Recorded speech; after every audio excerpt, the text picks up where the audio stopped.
Good morning. You know, in this lockdown, it's easy to feel a bit claustrophobic, isn't it? You know, I was listening to the radio the other day, and a young woman was talking about a conversation she'd had with her mum. And she said to her mum, "Mum, tell me a bad thing and a good thing about the lockdown." And her mum said, "Well, a bad thing about the lockdown is I've had to stare at the same four walls for the last 7 weeks. But a good thing about the lockdown is I'm learning to be content staring at the same four walls for 7 weeks." You know, during this lockdown, we are all starting to see life a little bit differently, with a different perspective. But wouldn't it be great just to be able to go to the top of a hill and breathe in the air and drink in the view? I have a friend who loves the beach, and I know that she would like nothing more right now than to go to the beach and cast her gaze to the horizon and listen to the waves crashing on the seashore and smell the sea air. Sometimes in life we so need to get a different perspective. We need to be able to see things from a different height, a different place, in order to put things in their order, to put things in their place. We all need a bit of perspective.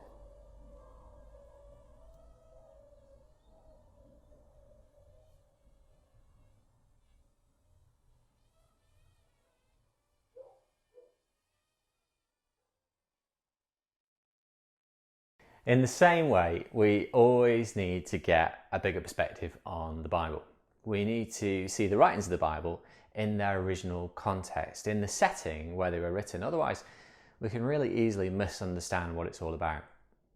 Take the letters written by the Apostle Saul, for example. We know him as Paul, but let's call him by his Jewish name, Saul, for now. Aside from Jesus, he is beyond all doubt the dominant figure in the New Testament. More than half of the books that it contains were written by Saul, or written in Saul's name, or written about him. But we rarely put Saul under the microscope. We spend a lot of our time studying other characters in the Bible, people like Abraham, Joseph, Moses, Ruth, Esther, Mary. We spend a great deal of time studying the kings and the judges of Israel, the prophets, of course, and of course we spend a lot of time studying Jesus. And we've also studied Saul's letters individually, but we've not necessarily taken a step back to get a bigger perspective on Saul and the context in which he lived. We have not stood back and tried to understand Saul by looking at all of the letters written by him. And I think that would be really helpful, because I think we can really easily misunderstand Saul and much of his writing. Almost all scholars agree that Saul himself wrote the 7 letters that we call Romans, 1st, 2nd Corinthians, Galatians, Philippians, 1st Thessalonians, and Philemon. There's more disagreement about whether Saul wrote Ephesians, Colossians, and 2nd Thessalonians, or whether someone else was writing in Saul's name wrote them. But there's also widespread agreement amongst scholars that what we call the pastoral letters, that is 1st, 2nd Timothy and Titus, there's widespread agreement that they were written by other people in Saul's name, perhaps even after his death. Now, none of this is sinister. Instead, it's rather like the fact that loyal students of Rembrandt, influenced by his life and work, did their best to paint in his style, but scholars can still distinguish original Rembrandts from those painted by his own followers. And so we have a lot of material to help us understand Saul better. And it's my intention to create a box set series where we can take a step back and try and see the big picture of Saul's life, the world in which he lived, the purpose of his letters, and the soaring arc of his theological understanding, so that we might better understand our relationship with God and with one another. Today is the first place where we're going to start, and we're going to go straight to the Acts of the Apostles, chapter 22, where Saul describes his story in his own words. He's in Jerusalem. He's about 51 years old, and he's been arrested on trumped up charges. And the story actually starts in chapter 21, verse 37. So let's go there first. Verse 37 of chapter 21. As the soldiers were about to take Saul into the barracks, he asked the commander, "May I say something to you?" Now, right away, he must have surprised the commander, because he's speaking to him in Greek. Because the commander says to him, "You speak Greek?" He replied, "Aren't you the Egyptian who started the revolt and led 4,000 terrorists into the wilderness some time ago?" Clearly the commander's starting to think that he's got the wrong man here. And Saul answered him in verse 39, I am a Jew from Tarsus in Cilicia, a citizen of no ordinary city. Please let me speak to the people. After receiving the commander's permission, Saul stood on the steps and motioned to the crowd. And when they were all silent, he said to them in Aramaic, which was their everyday language, Brothers and fathers, listen now to my defense. When they heard him speak to them in Aramaic, they became very quiet. Then Saul said, I am a Jew born in Tarsus of Cilicia, but brought up in this city. So first up, we see here that Saul was born in a Roman city called Tarsus around 10 years, maybe 5 to 10 years after Jesus was born. Tarsus was in what we now call southeast Turkey, around 20 kilometers from the Mediterranean beaches that we are so fond of. Tarsus has been in existence for several hundred years before Saul was born. It was first conquered by the Greeks. It was an ancient Armenian capital, and then it was conquered by the Romans. It was an ancient capital with several layers of culture that meant that the boy Saul, growing up in Tarsus, was immersed in both Greek and Roman culture and language. It was the capital of the Roman province of Sicilia. It was known as a World Trade Center. It had a large population for an ancient city of more than 250,000 people in Saul's day. Trade was based on mineral extraction in the Tarsus Mountains just north of the city. Timber was exported from the forests that surrounded the city. Manufacture of textiles, particularly from black goat hair that this city is famous for, were used to make clothing, floor and wall coverings, and tents. Throughout the Roman world, Tarsians were known for the quality of their tents. Not surprising then that we learn that Saul learnt the craft, and it would have been a craft, of making high quality tents. The city was also famous for its Ivy League university, and one of its graduates was one of the personal tutors of the Roman emperor, the first Roman emperor, Caesar Augustus. So it sounds like a pretty nice place to live, right? Well, Saul probably enjoyed it as well. He was born into a wealthy and devout Jewish family that was descended from the ancient tribe of Benjamin, who was Jacob, or we also know was called Israel, from where the nation of Israel get their name, Jacob's favourite son. So he was part of the clan of Benjamin. He was named Saul after the famous King Saul, the first king of Israel. But later in life, he would become better known by his Latin translation of Saul, which is Paulus, which actually means small, which indeed Saul was. He was actually quite a small person, and we'll hear more about that as the weeks go by. Saul's letters show him to have had what we might have called a middle class and educated upbringing. He's fluent in 3 languages. He's had a university level education. He's had the ability to travel extensively, and his employment of assistants contrasts significantly with Jesus and his disciples, who were born into poor Jewish communities of peasants who were reliant upon fishing and carpentry to make a living. We could easily say that Saul was wealthy, urban, cosmopolitan, and multilingual, whereas Jesus and his disciples were poor, rural, and monocultural. Now, let me just say as an aside, this does not mean that Jesus was less of a rabbi than someone like Saul. There is no record of Jesus following the same traditional education as Saul, and there's no record of Jesus being enrolled either in a rabbinic school, which is why everyone was so utterly astonished at Jesus' clarity and authority of teaching. Where did he go to school? Which rabbi did he learn under? Even as a 12-year-old boy, which, as we've just seen, is before usually Jewish boys start their rabbinical training, even as a 12-year-old boy, Jesus was able to fully engage in dialogue with the best adult Pharisees in Jerusalem in the temple.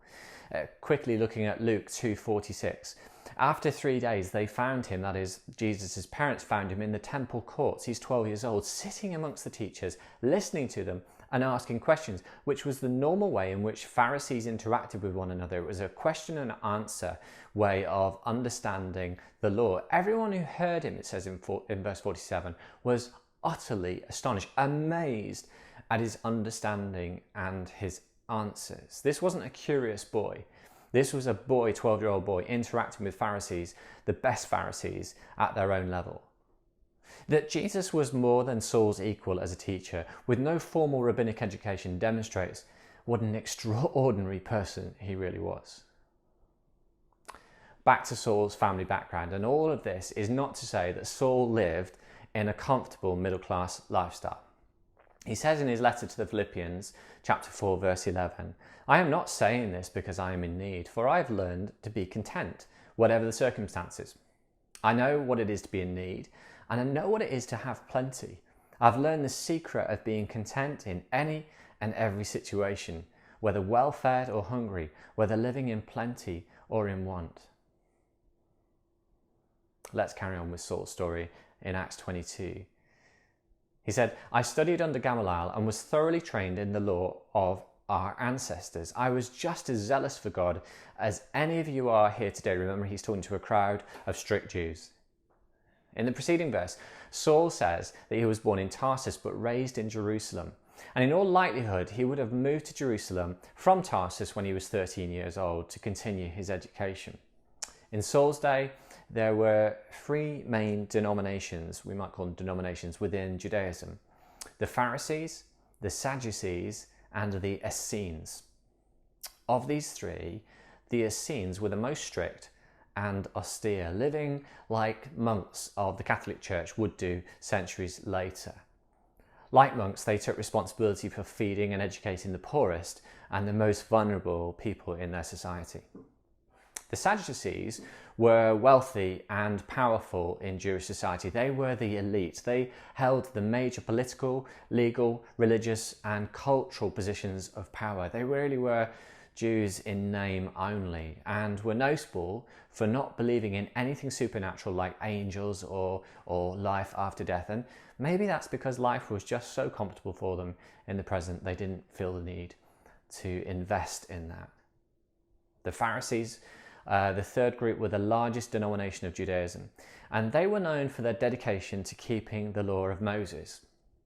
Saul's family were Pharisees, and he would have started learning the law of Moses at the age of 5 years old.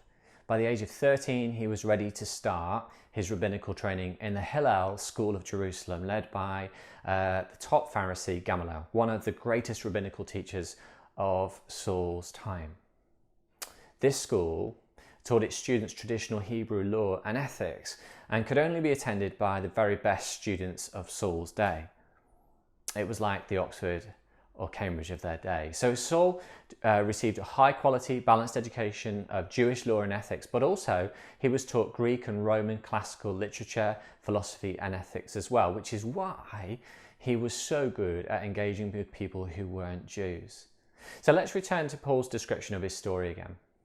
"I persecuted the followers of this way to their death, arresting both men and women and throwing them in prison. As the high priest and all the council can themselves testify, I even obtained letters from them to their associates in Damascus and went there to bring these people as prisoners to Jerusalem to be punished." The way. The way. This was a term used to describe the Jews who had embraced Jesus as the Jewish Messiah, the expected Jewish Messiah. And these people were firmly in the middle of Saul's sights. And here we get an insight really into Saul's personality that made him such a complete Pharisee. He was raised and trained as a strict Jew, and in his thinking he was completely black and white. There was no grey with Saul when it came to the religious law. Nowadays, we might describe him as a religious conservative, ultra-legalistic and fiercely nationalistic. And there are clearly plenty of examples of that in our contemporary society. He was determined to destroy this Jewish sect, this Jewish group of believers who passionately believed that Jesus was the Jewish Messiah, because Paul thought and was committed to the thought that they were peddling a dangerous heresy that was diluting Jewish identity and purpose at a time when the Jews were being oppressed by the Roman Empire. So he took it very, very seriously. I guess the nearest modern day equivalent of Saul before his Damascus Road experience is probably the Taliban in Afghanistan, who are known for their brutal treatment of Afghan communities who don't live according to their strict religious laws.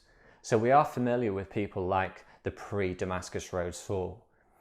But then He has his Damascus Road experience that is so familiar to us that the words Damascus Road is a motif for any life-changing experience. It says in verse 6, about noon, this is Paul describing it, about noon as I came near Damascus, suddenly a bright light from heaven flashed around me.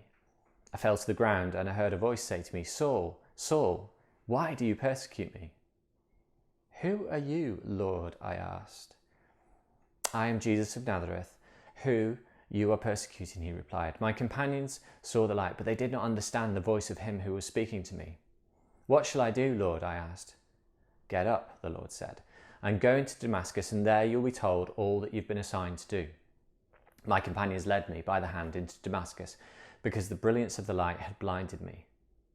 Verse 12, a man named Ananias came to see me. He was a devout observer of the law and highly respected by all of the Jews living there.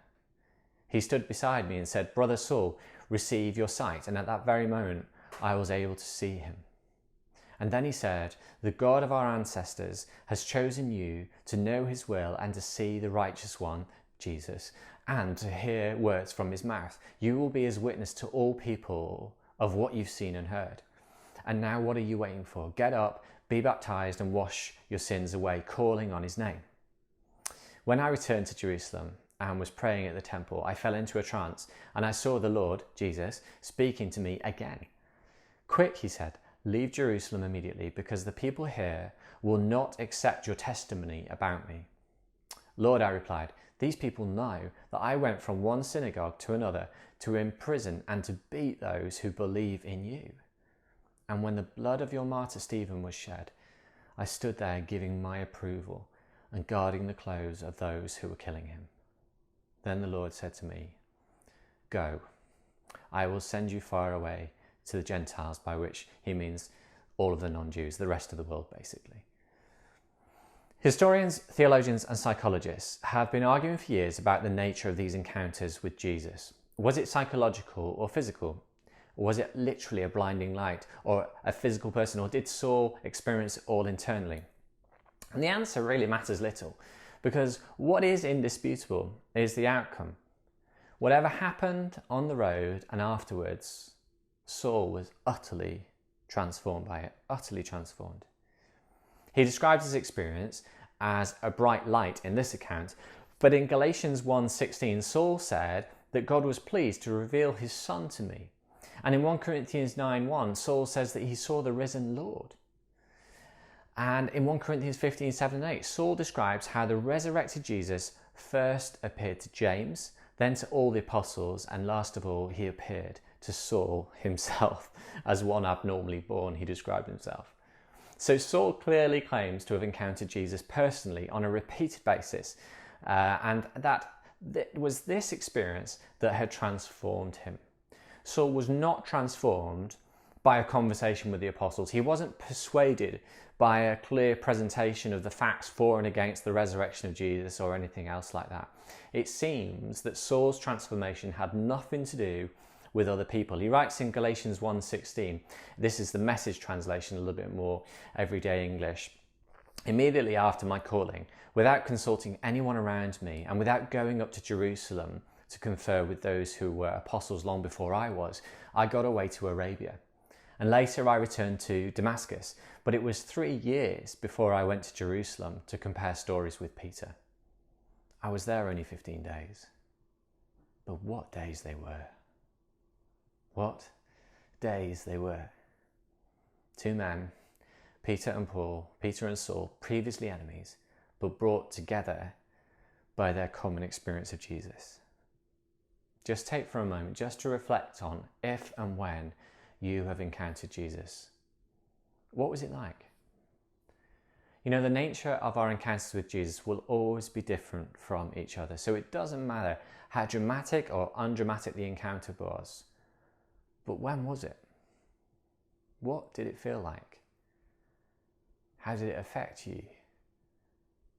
Did anyone else notice that you encountered or had an encounter with someone and it changed you? What difference did it make to your life? Some of us today haven't had anything like an encounter with Jesus that we can identify. And I want to encourage you to invite Jesus to make himself present in your day-to-day experience.